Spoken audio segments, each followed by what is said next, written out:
Talkline Network Radio, America's longest-running Jewish broadcast network, the voice of the Jewish community. Welcome to the podcast. You are now tuned in to this episode of our podcast. Today, we are going to interview some of the greatest and most influential minds in our field. And now, please welcome your host. You're listening to Talkline with Zev Brenner, America's premier Jewish broadcast on the air since 1981. It's always great, always an honor, always a privilege to have the great attorney, the one and only Professor Alan Dershowitz, Professor Emeritus at Harvard University, prolific book writer. His new book is called The Preventive State. Is that 57 or 58? This is 57, but I now have 58 as well. I wrote a book, a little pamphlet to give out to college campuses called Trump to Harvard, Go Fund Yourself. So that's my newest book. So I'm up to 58.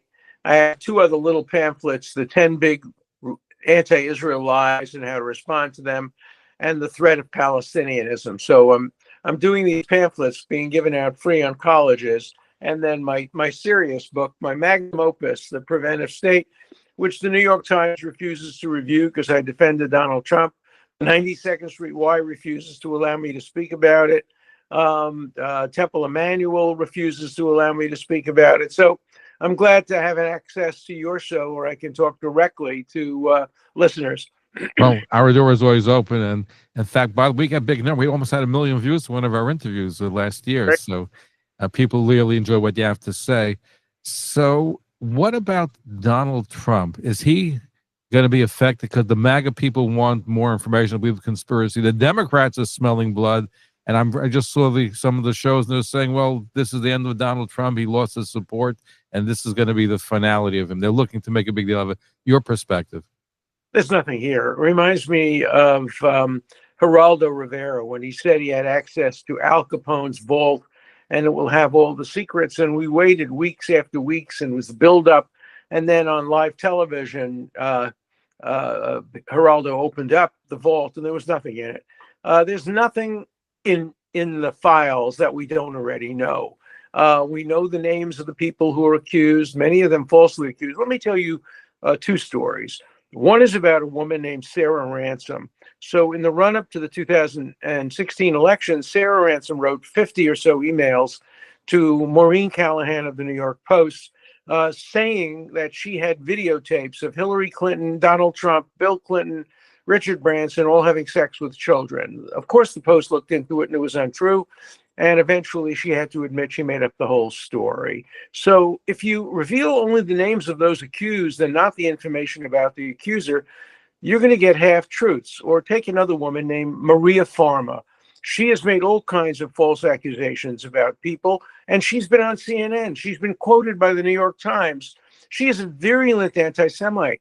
Go on her website, look at her emails. She denies the Holocaust. She said it was the Jews who killed Germans and Russians. She hates Jews. She hates anybody who is Jewish. And she's made up all these stories. So what you have is the accusations without the truth coming out. The reason is because these judges and prosecutors all say we have to protect the victims. Yeah, but who are the victims? These women, Ransom and Maria Farmer, are not victims. They're perpetrators. They're criminals. They should go to jail. They want to receive money for their lies. So we have to understand there are truth tellers and liars on both sides. And the fact that a person's name appears like Donald Trump, of course his name appears. I saw Donald Trump with Jeffrey Epstein. There was an event at Epstein's house where an astronaut came out from outer space and had pictures, and Epstein had a seminar where the astronauts spoke, and many of the most prominent financial people of New York were there. That's where I met Prince Andrew as well. But nobody knew that Epstein was doing anything improper at that time. The president of Harvard came to these events, the provost of Harvard, Nobel Prize winners.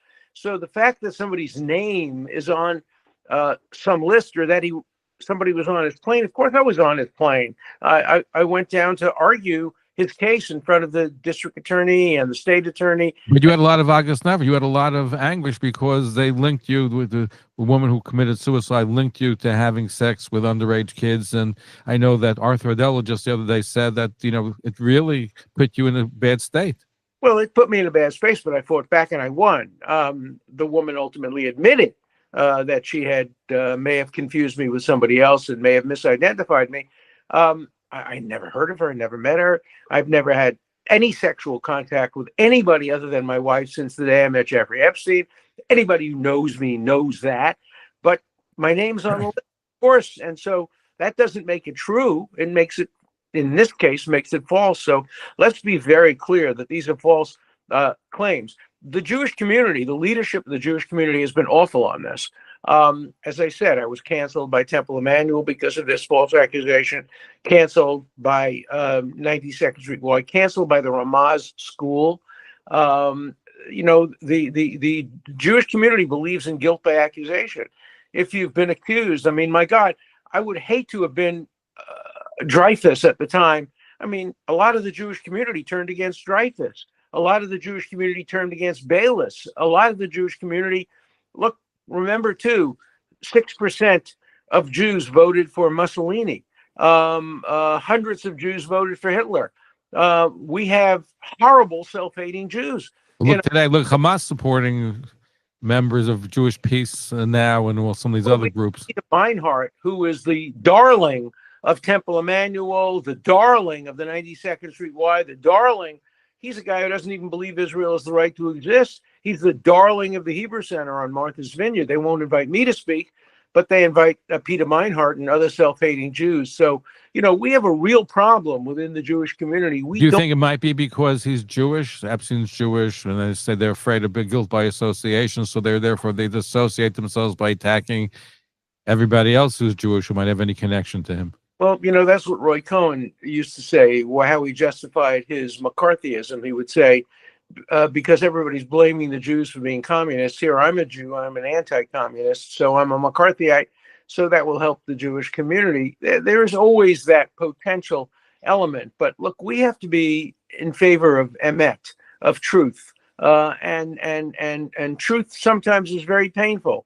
The Jewish Voice for Peace is a horrible organization. Most of its members are not Jewish, and they don't believe in peace, but Reform rabbis, some of them belong to it. You may have seen that a Reconstructionist synagogue left the Reconstructionist movement in California because the Reconstructionist movement has become der Stürmer, has become the voice of opposition to Israel, has become the strong supporters for Hamas. Not everybody in the Reconstruction movement, but the Reconstruction movement has taken a turn against Israel, against Jewish values, and has become, more progressive than Mamdani. And so we have to look inward and understand we have enemies within. I think it was Pogo, the cartoon character, who said, "We have seen the enemy, and it is us." And that's true. If I could, I don't want to ban any magazines. I don't want to ban anything. I'm in favor of free speech.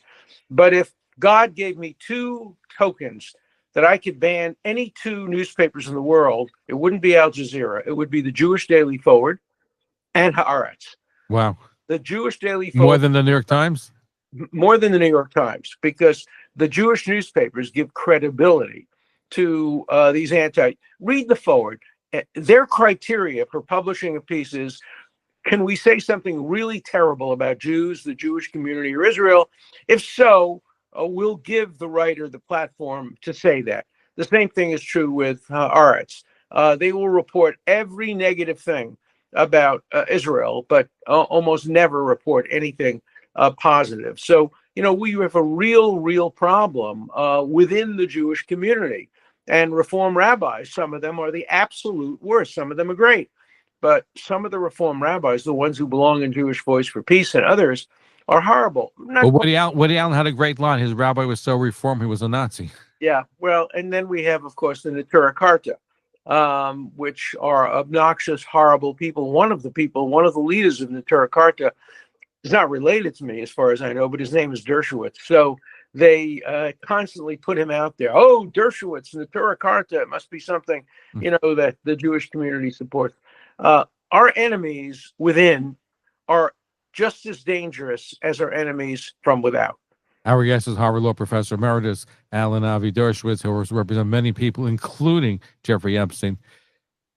There was a videotape that they keep showing on TV of a deposition of Jeffrey Epstein where he asked about if he knows Donald Trump. And yes, and they said, have you ever been with Donald Trump with underage girls? And he took the fifth. What does that mean? Did you ever speak to... Took the fifth on his name. He had to take the fifth on everything.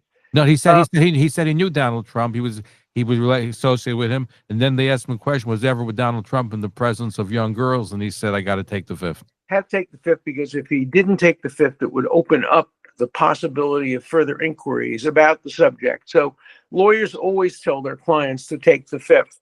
I have to tell you, I've been practicing law now for over 60 years. I have never had the client take the fifth. Never. I've had them take the fourth. I've had them take the fourth? The Fourth Amendment is search and seizure. I've had them take the first. I've never had them take the fifth because people infer from taking the fifth guilt, and many people who take the fifth are not guilty. So I'm very proud. Never once did I ever have a client take the fifth. Now, let's talk about the death of Jeffrey Epstein. You said it was suicide. We had on David Schoen, who also was an attorney representing Wright 9 days before he passed away. He met with Jeffrey Epstein, and he says he doesn't believe that it was suicide. He was killed. In fact, here's what he had to say about Dr. Baden.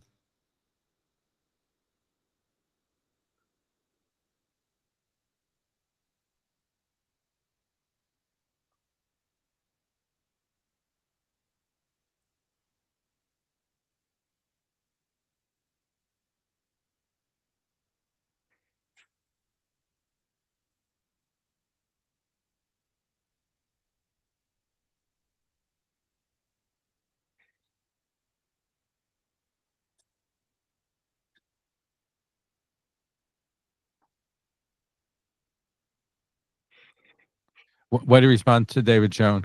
I couldn't hear it. I'm sorry. You have to summarize. Okay, so David Schoen basically said is that Dr. Michael Baden, who was the chief medical examiner of New York, said he's never seen the suicide that was inconsistent with suicide. And the medical examiner of New York said it was inconclusive, and yet they ruled that it was a suicide.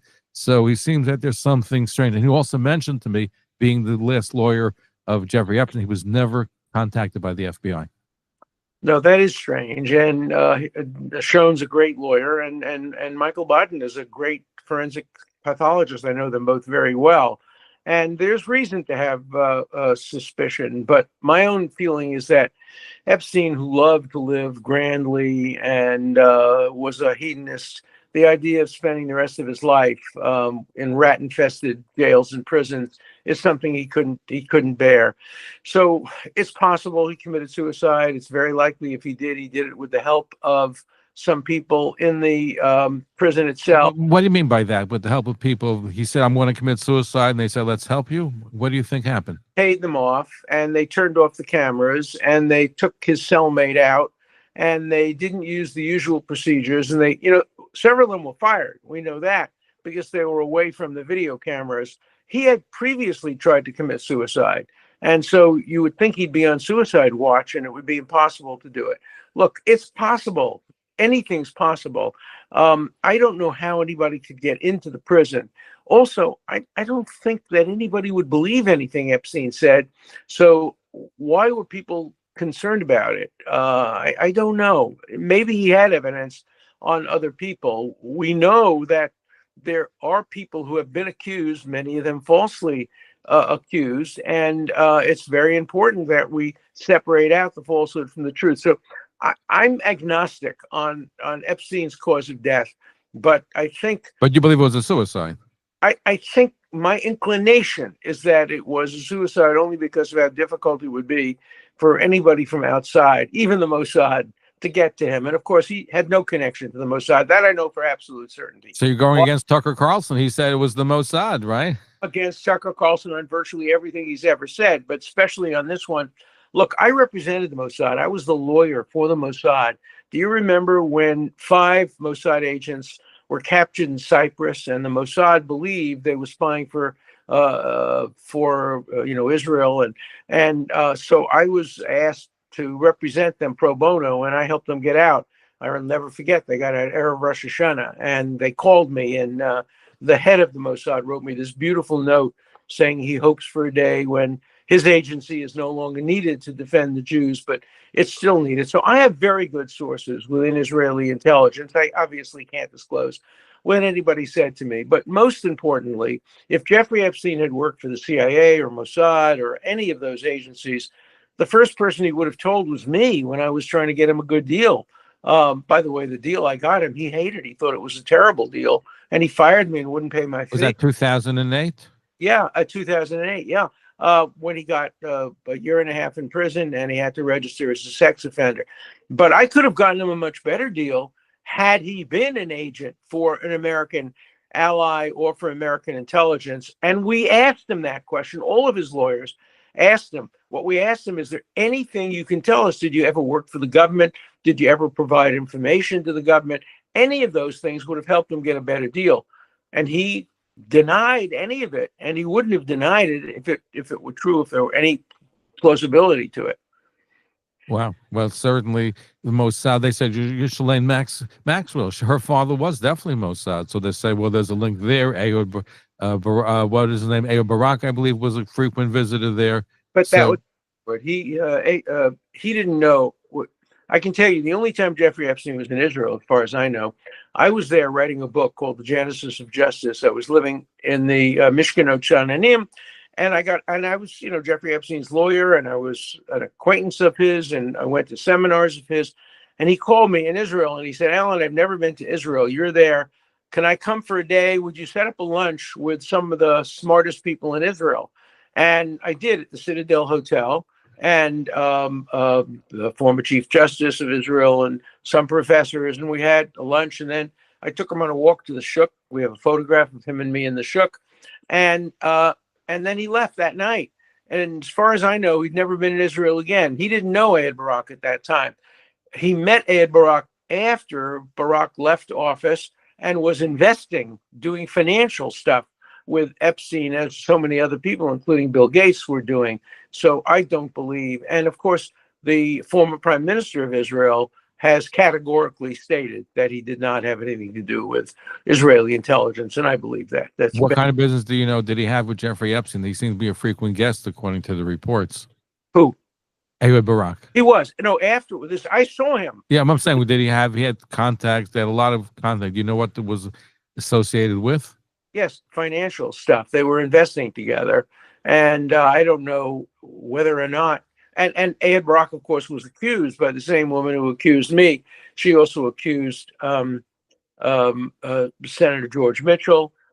She accused Ambassador Bill Richardson.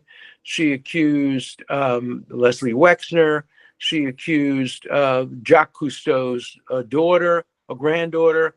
But in my case, she admitted that she may have misidentified me. So, all accusations have to be taken seriously, but they have to be investigated carefully. And you certainly fought that successfully. Thank God for that. Now, people keep saying Donald Trump's name has appeared numerous times in the documents. Bill Clinton's also name has appeared over 73 times. I don't hear them talking about in the media as much about Bill Clinton as they are about Donald Trump. Well, they should. I can tell you a story about Bill Clinton. So this is a name-dropping story. He was president. I get invited to Caroline Kennedy's house on Martha's Vineyard, which is just a couple of miles from mine.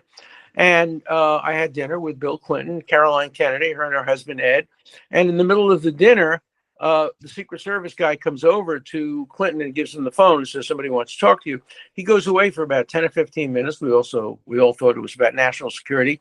Comes back, hands me the phone and says, somebody wants to say hello to you. And it was Jeffrey Epstein. He had the phone with President Clinton for 15 minutes. And then he spoke to me for a minute. He just said, how are you doing? How's your dinner? Take care. Bye.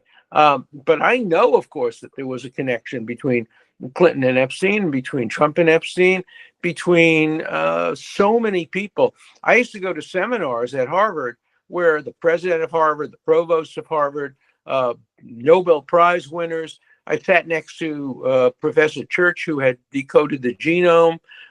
Those were great dinners. We all enjoyed them very much because he would bring together all these people and serve lunch at his little office. But none of us had any idea that there was anything improper going on.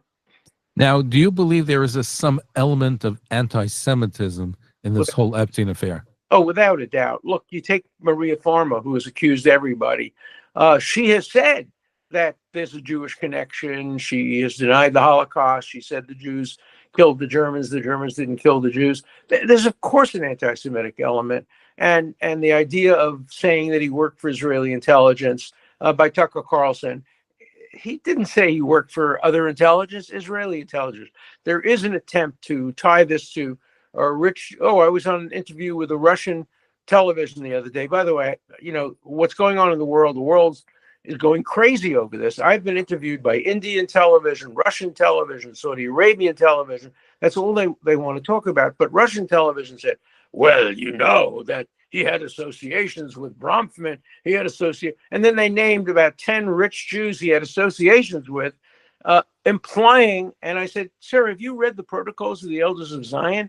You are spouting the Protocols of the Elders of Zion, this Russian guy. And so, yes, there's definitely an element of anti-Semitism here. There's an attempt to use the Epstein case as a way of fomenting anti-Semitism. And look, Epstein wasn't much of a Jew. I don't think he's ever been to a synagogue. He never identified as a positive Jew in any way. He was Jewish on his parents' side. Did you ever discuss with him about him being Jewish? Did he ever bring it up? Or not that I can remember. He had some strange attitudes toward race, and he was an evolutionary biologist who basically believed in a lot of the kind of racialist theories, but I never remember any discussion specifically about Jews. No. Our guest is Harvard Law Professor Emeritus, Professor Alan Dershowitz. His 57th book is called The Preventive State. Prolific book writer. He's represented Jeffrey Epstein, among other people as well. Will this whole thing hurt Donald Trump in the long run? I don't think so. There's nothing there about Donald Trump. I think it's a distraction, and Did he mishandle it, or his people mishandle it? Well, I think some of the people before the election, by focusing on Donald Trump and saying there was a list. Look, let me be very clear. There is no Epstein list, period. But it was in his mind, though. What there is an interview by the FBI of accusers, and the accusers accuse people like Senator Mitchell and like Bill Richardson and like Leslie Wexner and like Ehud Barak. So there's that, and the names have been redacted, but I know who they are because I did my own investigation. I'm not entitled to see the unredacted list, but I am entitled to draw my own inferences from it. And I know who's on the list. And so to that extent, there are names, but they're not names given by Jeffrey Epstein. They're names given by accusers, including in the case, for example, of Maria Farmer and Ransom, false accusations, knowingly false accusations, perjured accusations. We know that. What should the Trump administration do to get out of this mess? Close everything. Make a deal with Maxwell. She's already served 5 years, longer than any person has ever served for any comparable crime. Exchange information for her freedom. Give her immunity. Make her swear under oath. If she commits perjury or fails to provide any information, she can then be prosecuted. The only way of really ending this is through Ghislaine Maxwell, because she's the one who made all the reservations. She knows everybody who's been on the island. She knows everybody who's been on his airplanes. She knows all of that. And you don't have to believe her. She probably has documentation of all of this. So you're just saying they should make a deal, or should the president pardon her? Well, it doesn't have to be a pardon. It could be a reduced sentence. It could be a letter to the judge. It could be the Justice Department. It could be the Bureau of Prisons that allow her to be furloughed, or home arrest. There are a lot of options. I think it was Abby Hoffman who said, in the halls of justice, the only justice takes place in the halls. Deals, plea bargains, that's what happens. Mafia people are given pleas. Corporate executives are given pleas. Rapists are given pleas. There's no reason why she shouldn't be able to make a deal to exchange her extremely relevant information for a few years of freedom. Is there a pattern, by the way, and you mentioned there's anti-Semitism dealing with the Jeffrey Epstein case. Look at Harvey Weinstein, for example, also Jewish, going through the same, and you represented him as well. I know I consulted on his appeal. I wasn't ever really his representative, but I consulted with Arthur Aidala, his lawyer, on his appeal, the one that was won in the New York Court of Appeals. Are we too quick to put people in jail? We're too quick and we're too slow. We put the wrong people in jail. We fail to put people in jail who are predators. Look, in my book, The Preventive State, I talk about that at great length. The mistakes we make, for example, on bail, we let too many people who have money out and we put too many people who don't have money in. So we're not doing a great job in separating the dangerous from the non-dangerous. And that's one of the theses of my book, The Preventive State.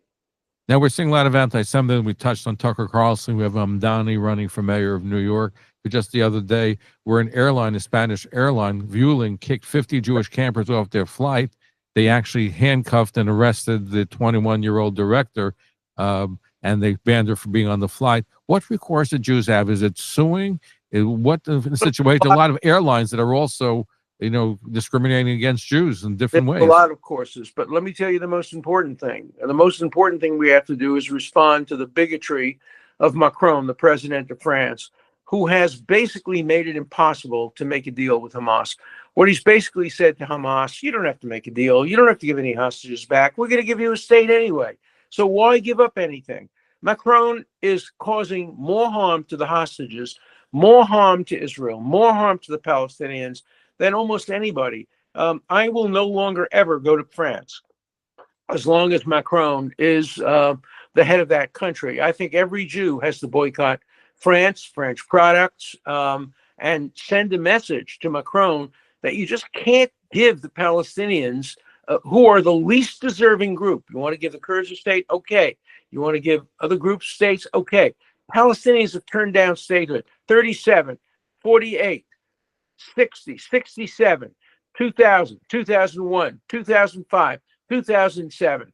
They are the least deserving group to have a state, the least deserving of any of the groups, and yet they're the only ones who get support from France, from college students. There's only one reason for that, and it's anti-Semitism. The Palestinians are the luckiest people in the world that their alleged oppressors are Jews. If their alleged oppressors were China or Iran or, like the Kurds are, or the Uyghurs, they would get no attention at all. Palestinianism, this focus on Palestinianism, is only the result of the fact that the alleged oppressors are Jews. It is a manifestation of anti-Semitism, and the world gives into it. And the Palestinians are the luckiest people because they are the beneficiaries of it. Look, I have long been in favor of a possible two-state solution in the future if we can see a peaceful state living next door. Not now, not as a reward for October 7th. And that's what France is doing. It's rewarding Hamas for October 7th. It will make peace much more difficult, and it's absolutely disgraceful. And by the way, the other day, 1,000 Druze were killed in Syria. Did you hear a word from the world that they were massacred? They're on October 7th. Well, forget about even the Druze there. What about the millions of Syrians who were and others killed? Did we hear anything when Jordan killed 100,000 Palestinians during Black September? No, if you want to get headlines, you've got to be opposed to Jews. That's the way you get in the news. Jews make the news, not because we report it, but because if we're involved in it, it becomes a headline. Nobody else gets the kinds of headlines that Jews get. And that just is reminiscent of Der Stürmer and of the Stalin newspapers and of the Protocols of the Elders of Zion. The bigger the lie. Days. Now, before I let you go, you mentioned, I spoke to academics who've written books. They believe that Jordan really, de facto Palestinian state, 80% of the inhabitants, 90% are Palestinians. So there already is a Palestinian state. So they're talking about another Palestinian state. I know the argument is not sexy today, but it's certainly, I think, a very valid claim. Well, not only that, but every single Middle East country is a function of colonialism. Syria was created by French colonialism. Jordan was created by British colonialism. The only country that fought against colonialism was Israel. They blew up the King David Hotel because it was the center of British colonialism. The world is topsy-turvy. Israel is the enemy of colonialism, and all of the Arab states are the beneficiaries of colonialism. So, people just don't know history. People just don't care about the facts. All they care about is if you're a Jew, you must have done something wrong. So, but you're saying Jordan is a Palestinian state. It is a Palestinian state. I know. I've met with the king of Jordan, and he is terrified to do or say anything against Palestinians because they would overthrow his government. And it's so important for students to get a little bit of history, but they're not going to get it at Harvard. They're not going to get it at Dartmouth. They're not going to get it even at Columbia, which now has made a deal. Are you happy with the deal at Columbia? Well, I don't know. I haven't seen the details of it. I'm happy there's a deal. In my book, Trump to Harvard, Go Fund Yourself, I call for a deal with Harvard, but it has to be a really good deal. It has to be a deal that ends intersectionality, that ends DEI, that ends these specialized departments that are hotbeds of anti-Semitism, and that ends the Divinity School. The most disgraceful thing that Harvard has is the Harvard Divinity School. The Harvard Divinity School is a propaganda arm of Hamas. The dean is a bigot and a racist. She compared what Israel fight with the Palestinianism, with the Holocaust, and with Nazism. The school allowed the valedictorian to be a person who was arrested for assaulting Jews. And that's the Divinity School. In the name of Christianity, they have resurrected the oldest form of bigotry. And I am in favor of Harvard disassociating itself from the bigoted, despicable Divinity School. Shut down the Jewish Studies Department at Harvard? Absolutely. The Jewish Studies Department around the countries are some of the worst sources of anti-Zionism and anti-Israel attitudes. I want every single department. I want ethnic studies. I want all that shut down. I want feminist studies, black studies. None of these things should be departments. The department should be history, philosophy, science, biology. None of these ethnic or regional studies departments, they're all hotbeds of anti-Semitism. So we have to start from scratch and rebuild our universities. Is that how we? That seems a very complicated task to do so. But it's doable. And I think, to his credit, Trump is beginning to at least shake up the universities. And I have to tell you, some of my friends at universities quietly are thanking Trump because they couldn't do it on their own. Now, Trump's going too far by attacking research grants for cancer and other scientific developments. That's wrong. We should have targeted defunding and not just general defunding. And I think that's what the deal with Columbia suggests. And I'm hoping there'll be a deal with Harvard that would do the same thing. There shouldn't be cutting off of funds for scientific and cancer and other kinds of research. But the Harvard Divinity School, the Harvard School of Public Health, the Carr Center shouldn't receive one nickel, not only from the federal government, but from Harvard itself. You think Harvard will make a deal because they seem to be digging in? Columbia made a deal. Harvard seems to be fighting. I think Harvard will make a deal, and it better make it before school starts, because once school starts, it's not going to be able to make a deal because it'll be occupied again, and we're going to see violence and riots, and we're going to see violence. Remember, I represented a lot of people in the 1970s and even the 1960s who were anti-Vietnam, and I was on their side in free speech, but several of them became murderers and, blew up buildings and shot policemen. And I think we're going to see more of that unless we put our foot down and make sure. Take, for example, Stanford. Stanford suspended a house which didn't allow Jews to become members because they said all Jews are Zionists, implying, and the school said, no, not all Jews are Zionists. So we're going to suspend the house, implying that if it was just Zionists, maybe they wouldn't suspend the house. But they haven't suspended the students. Why don't they suspend the students who expel Jews from living on a Stanford house? So the schools aren't doing enough, and they have to get after these students. I want to get a list of the students at that house and publicize it to make sure that nobody ever hires a bigoted student who try to prevent the Jew from moving into their house. There have to be consequences for anti-Semitism, and we're not seeing it. Absolutely, we got to do a lot more. Martha's Vineyard, you started the Chabad there. How's that going? We're going tonight. I'm going to be having dinner with Chabad. Wednesday night, we went to an event with a speaker. Chabad has become central to the life of many people on the Vineyard, and I'm proud of having helped to start Chabad on the Vineyard about 3 years ago. It's remarkable. Tonight for Shabbat dinner, we'll probably have, 200 people. And Very nice. And wonderful food. And, I also helped to start the Chabad at Harvard. There are now 400 Chabads. He's very strong. I was just with Rabbi Zarki the other day. Hershey is fantastic, and the rabbi on the Vineyard is fantastic, Tzvi. And Chabad is doing just absolutely wonderful, marvelous things, fighting anti-Semitism, fighting bigotry, probably as well as any of the major Jewish organizations. Now in Harvard, you have not been invited to speak. Will you ever speak at Chabad Harvard, for example? I did, invited by Chabad, but they had to move it off campus for fear of my life, for fear that at the Harvard Law School, there would be violence by anti-Israel protesters. So I had to move off campus to the Chabad headquarters, which is about a half a mile away from Harvard. And so I'm hoping to be able to go back and speak at Harvard. I was only the most popular professor there for 50 years and, had waiting lists of hundreds of students to get into my classes.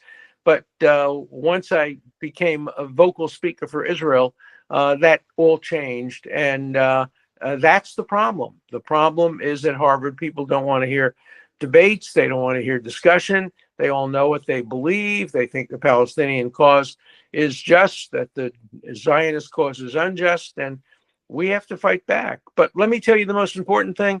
It comes from the Psalms of David, Hashem Ozli Amo Yitain. We will win through strength. No matter what the world thinks of us, let Israel continue to win battles. Let it continue to defeat Iran. Let it continue to defeat the Hezbollah with its speakers. Let it continue to destroy Hamas.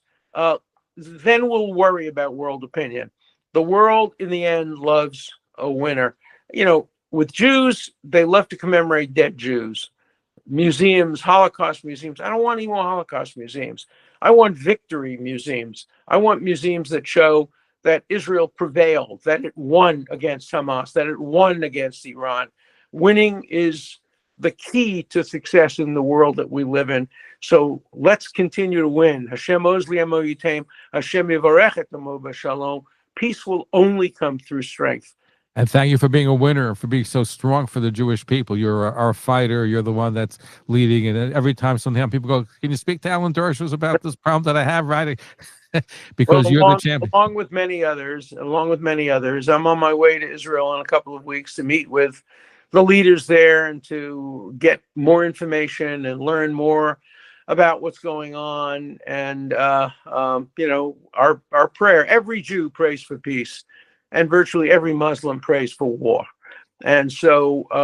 but that's in between a martyr. Our martyr is somebody killed by their martyrs. Yeah, but, there are many good Arabs. There are many good Muslims. And we have to focus on them rather than the Hamas brutes. And we have to focus on how Islam is being misused by its leaders to create an inherent battle between Muslims and Jews. We fought that fight with Christianity with great success. Let's hope we can fight it with Islam with equal success. Professor Alan Dershowitz, thank you for joining us. Bo, your picture is still there in Harvard. They haven't taken it down yet in Harvard Law School. I just saw it a couple of weeks ago. Yeah. So, but now a target. People go and say, "Oh my God, that's that pro." It's okay. But thank you for all that you do for all of us. May I recommend your new book? It's called The Preventive State, the book number 57. 58 coming out, with Preventive State, the challenge of presenting serious issues and harms with preserving essential liberties. Pick it up. And, the best way to get even, the New York Times refused to review the book because of my support for Trump and my support for Israel, my legal support for Trump. And the best way to make it clear is to buy the book through Amazon. So to tell the world that you're not going to stop, you're not going to censor me just by refusing to review my book. This is my most important book I ever wrote.